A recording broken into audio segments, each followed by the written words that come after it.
13, may tupada mayroong haktight at pangderbe.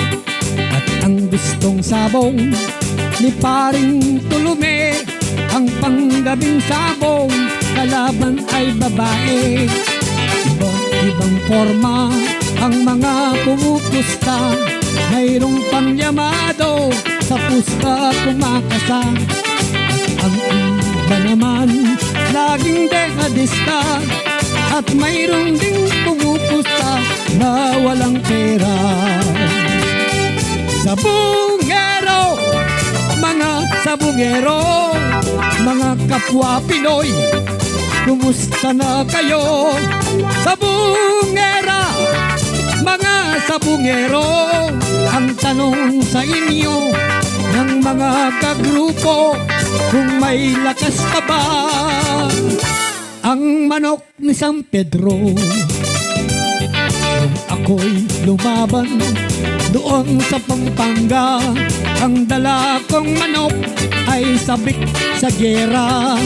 Ay lakas pumupog nang nasa rueda na, ngunit ang Texas ko ay biglang nagsuka. Nang inuwi ko na ang dala kong manok, parang nangangati, panay ang tulawok. May napansin ako sa dulo ng batok, mayroong tumutulo parang gatang malapot.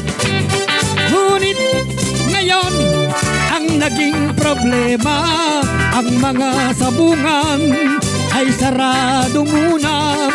Sabungero, mga sabungera, sa mga sultada, lahat time out muna, inalis ang sabong dahil sa pandemya. Kahit na pandemya, usong-usong ngayon yung bang tinatawag na bagong online sabong. Mga sabungerong, mga kapwa Pinoy, lahat nakikita sa mga betting station. Sa sabong na ito ang naging maganda, na wala ang ingay sa cockpit arena.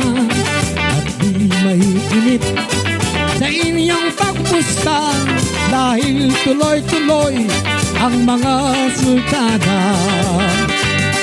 Talpakan na tayo, sa llamado ka ba o dun sa dehado? Talpakan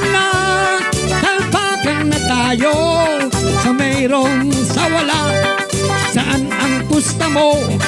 At kapag natalo, huwag mag-alburuto, at kapag nanalo, ang swerte na sa'yo. Online sabong tayo,